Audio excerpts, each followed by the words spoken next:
Te pare tu po como se, guys? All right. All right, all right. It feels like I just did this last week. It goes by pretty quick, the months do, especially when you have a beautiful daughter like that, right? 12 years old in October.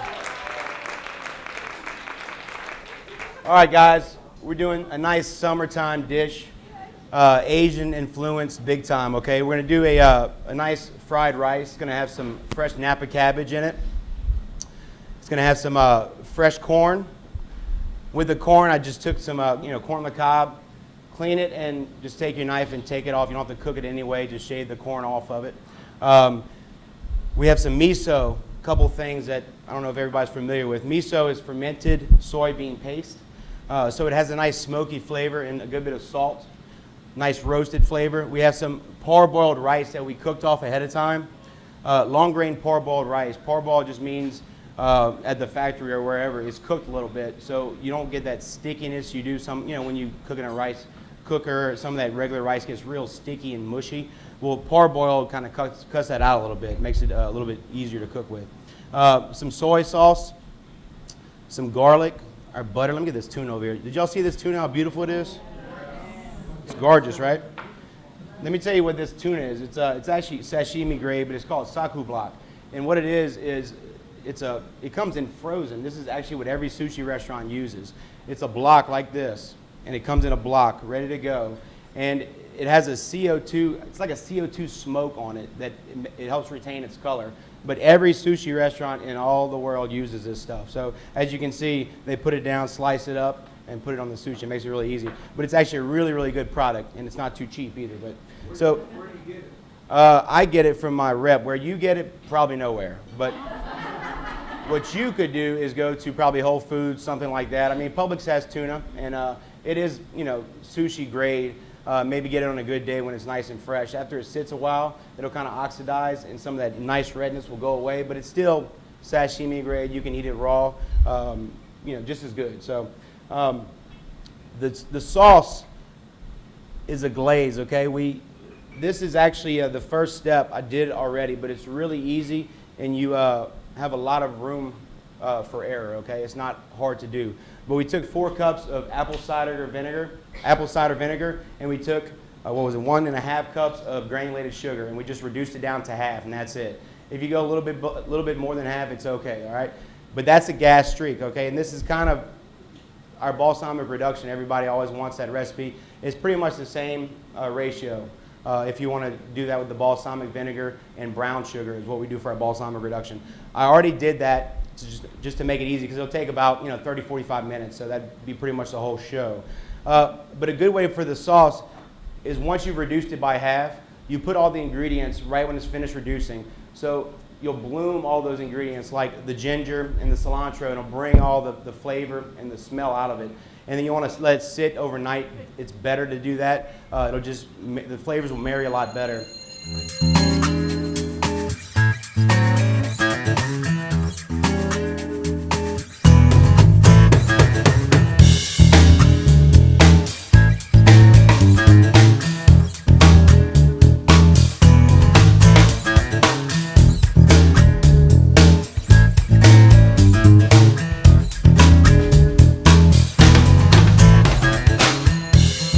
Go ahead and start with the sauce, which is really, really easy, guys.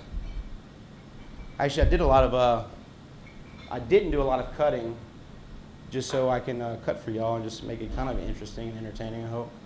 But the sauce is really easy. Again, guys, we take that gas streak, which is the 4 cups of apple cider vinegar and 1.5 cups of sugar reduced by half. I'm going to put my liquid stuff in. Teriyaki.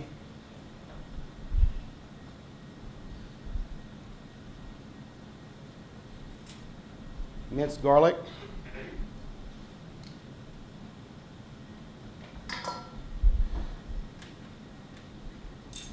All right, the miso.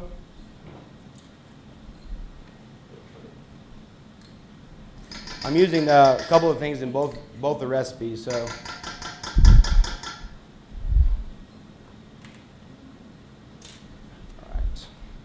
All right, now the cilantro and green onions. You want to use a whole bunch of cilantro.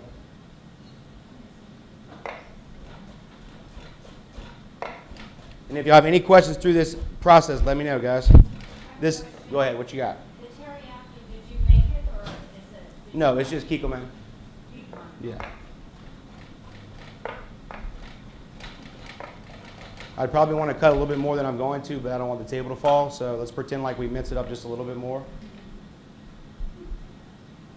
All right, now the green onions. On the recipe, it just says, green onions finely chopped. You want to use the white part so you really get that pungent onion flavor. I use green onions in everything, guys. I use green onions in pretty much everything I do here at the restaurant. So I'll go down to the whites. And that's why I want to really mince them up.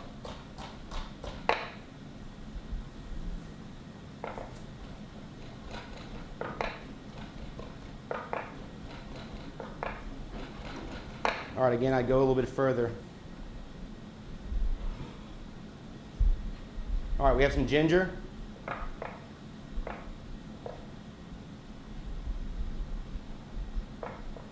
This is just fresh ginger. I used a vegetable peeler to peel the skin off. If you have a zester, you can use that. Do you eat the skin off? Yeah, you do. Yeah. It's bitter and it's also, it's just not good to eat. If you have a micro grater, you can also grate it too, guys.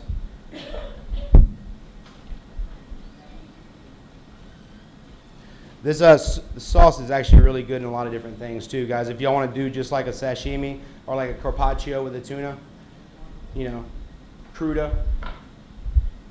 which is just basically raw and just kind of let it marinate in this sauce, it would be really, really good also. All right, so I'm going to put the sriracha in there. That's the miso. And this is the chili part of it. Sriracha is another one of those WD-40s in a chef's kitchen for sure.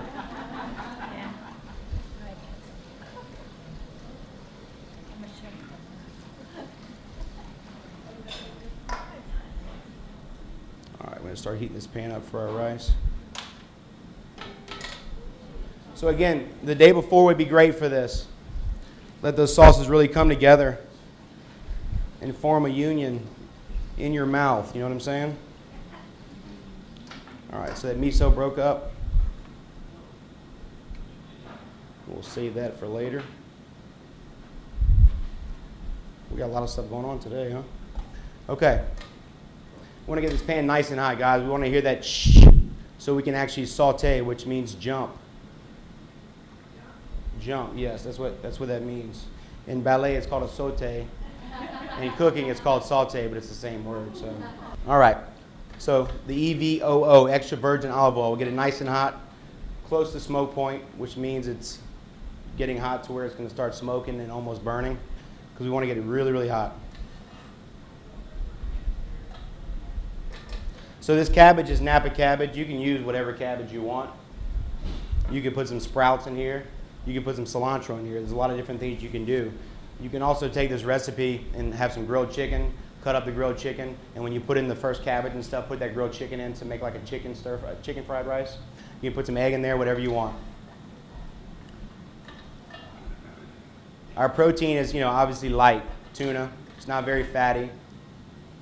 So we're going to put something kind of bold in terms of flavor with the sauce and something filling and starchy with the rice. All right, so we have some Trinity. That's onions, celery, and bell pepper. We're going to start that off with the cabbage. I'm going to put this tuna over here so we can just look at it. It's pretty. Any questions so far? All good? Did y'all like those hors d'oeuvres? Good. Awesome. That's actually, a lot of those come from our catering menu. We do a lot of weddings. In fact, we booked 5 this past week and a half. So if you know anybody that is interested in catering their wedding, just let us know. All right, you see that smoke? That's our smoke point. I'm going to pull it off so I don't burn your face, okay?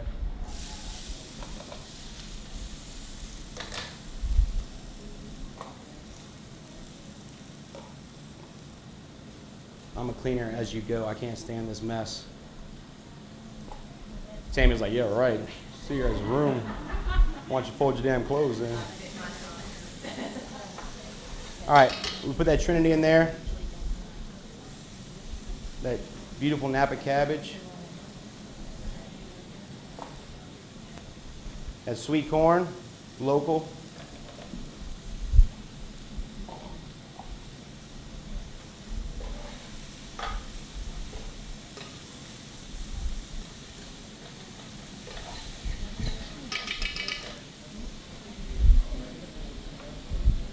It's begging me for some more oil, guys. All right, get these green onions ready.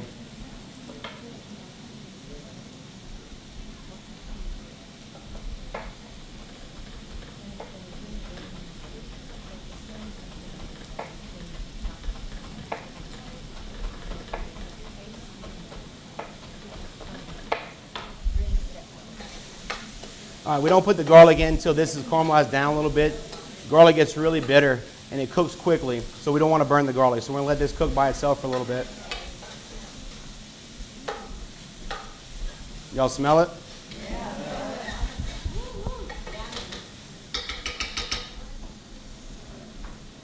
All right, put that garlic in there.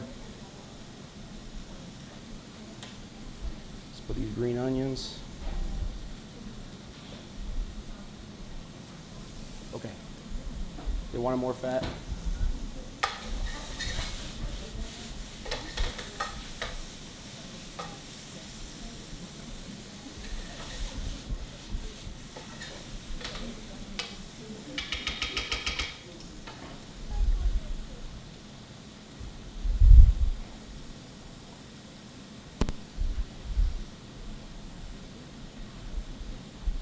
All right, now we're gonna get some liquid in there.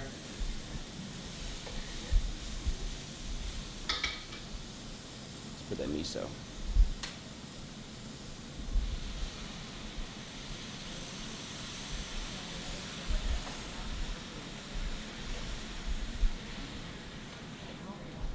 So that sauce does have a good bit of sweetness to it. So we're gonna kind of neutralize that a little bit with the saltiness of the miso and the teriyaki. I'm going to reduce this down with the rice.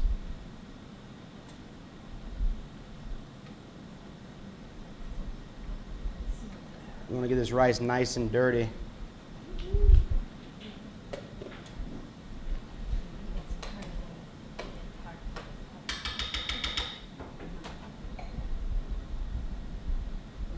If you can't do that, it's not going to taste as good, guys. So you need to make sure you get that down, all right? It's really important. All right. What the hell, right? Okay. I'm going to finish that with some butter, just to give it a little bit more richness. Again, that tuna doesn't have too much fat. So it's all about a palate feel. It's all about what you want in your mouth all at the same time, okay? So we're going to add some fat to it with that butter. There's no fat in here. There's no fat here, okay? So where's Gabe's downtown, right? Fat equals flavor. We need some fat, okay?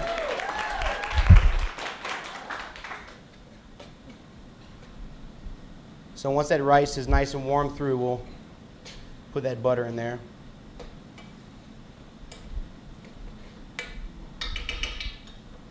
Gabe, what's special about the Napa cabbage? Napa cabbage, it comes from Napa Valley, California. I guess that's about it. It's actually a little bit sweeter. It's softer too. Sorry, I got some pepper in my eye. It's softer also in terms of eating it raw.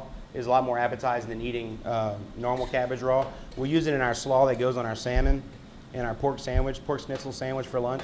It's got a really good mouthfeel and just a little bit sweeter. All right. Butter. All right, while that gets cooked in there, I'm going to go ahead and get this pan hot for our tuna. Same thing, we want to get a nice sear, a nice crust, so we want to get it pretty hot. But the only cooking it's going to have is in this pan, so we don't want it hot to where it burns the crust, all right? So it's got to be, medium high is probably good. The smoke point maybe a little bit before that.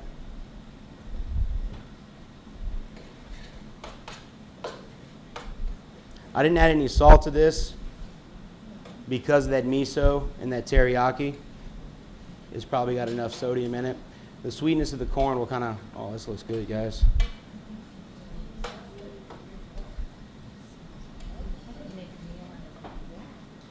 Y'all can do that at home, right? Hey, our deal was you cook at home, I cook at the restaurant, right? So eat spaghetti. All right, I'm gonna go. It's really good spaghetti, by the way. I'm gonna go ahead and shut that off. All right.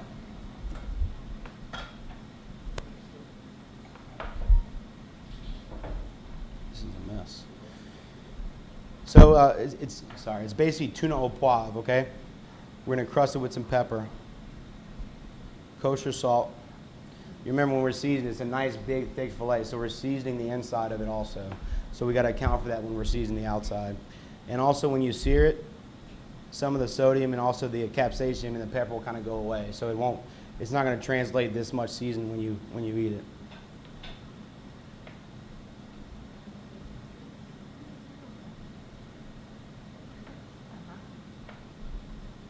And if you don't like it as spicy, just don't put as much pepper.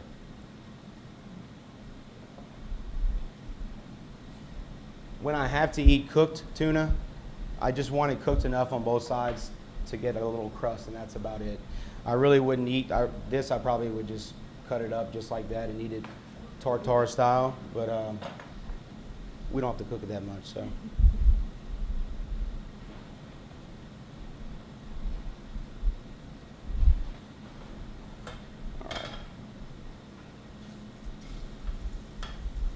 This is actually the first time we've cooked with these two pans, so hopefully it doesn't steal my crust from me.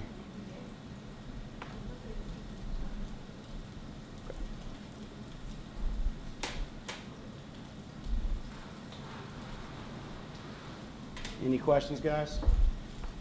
Pretty easy, right? Y'all could be up here doing this.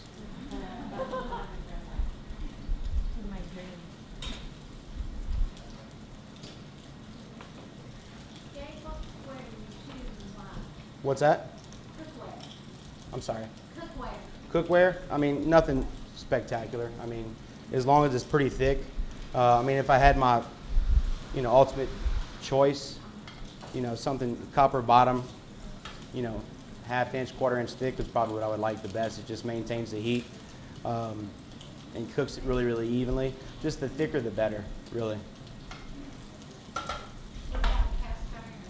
Yeah, I mean, that's definitely a good one because it's thick and it takes a while to heat up. And once it gets too hot, it's hard to bring it back down. So it really depends on what I'm cooking, but I definitely like cast iron.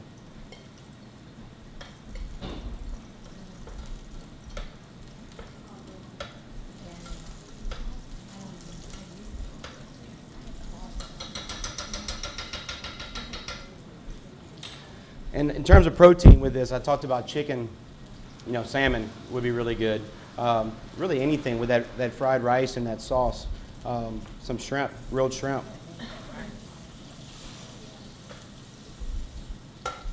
See that crust, guys? That's what I was looking for. I'm going to turn it down just a bit.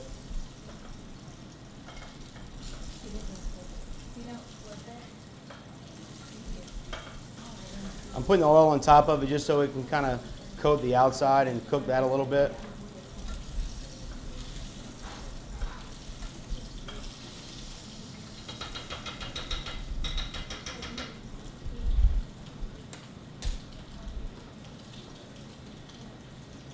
All right. So after we sear it, we want to take it out of that pan because it does carry over in terms of it keeps on cooking. So we do not want to overcook this beauty. Let me put this aside so it doesn't keep on smoking up. All right, so we're going to plate it up.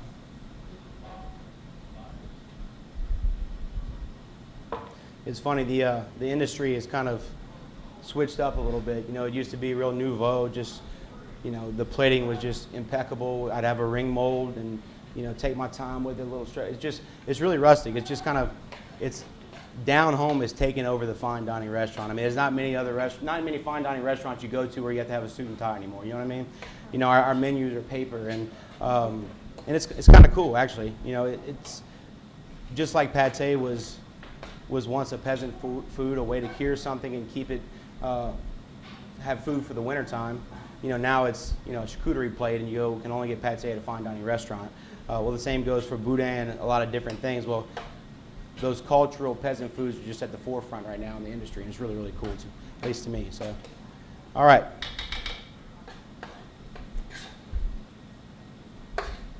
That doesn't mean I'm gonna just slop it on the plate, though.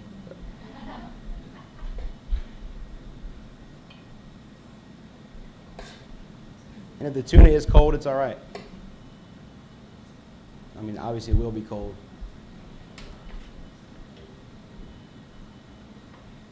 Okay.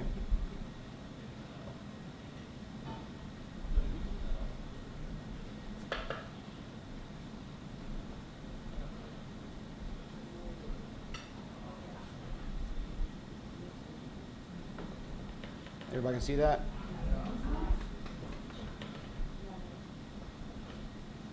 Gabe, are you cutting it at about a quarter inch? Yeah, about a quarter inch. You want to go really thin. I mean, with the duck, you guys saw in the duck, I sliced it really, really thin.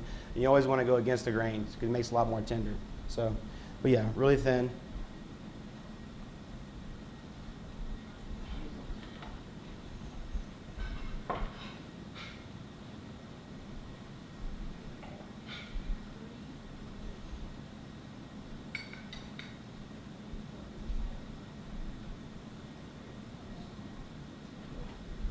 Pretty, pretty, pretty.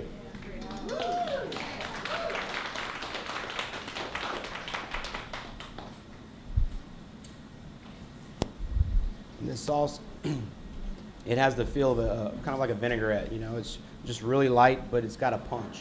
It's really, really good. It's got some sweetness, some vinegar, some acid, some heat.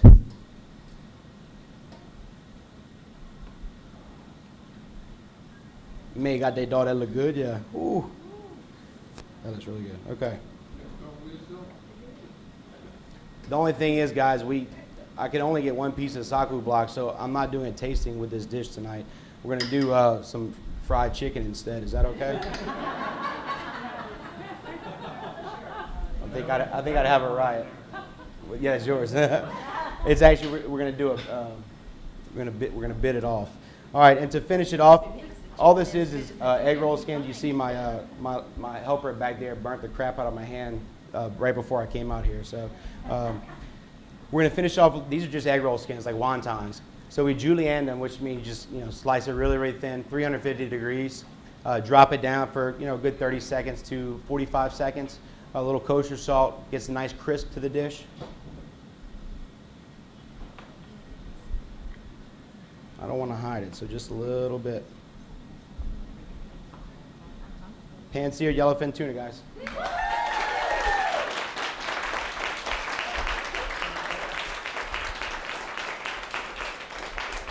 Awesome. Thank y'all. So I'm going to go back there and actually make y'all's portions. It's going to take me a bit, though. I haven't seared them yet. I want them to be nice and fresh and sear them right when we're putting them out. So it'll take a little bit longer than usual, but we'll have it out for you guys in a second, okay?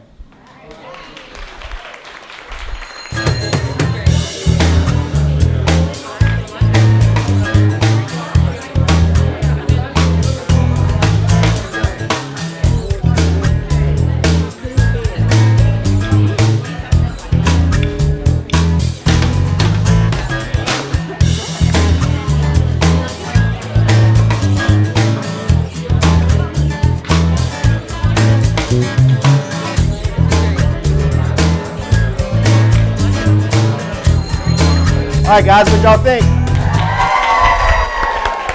Awesome. Awesome, guys. I appreciate it.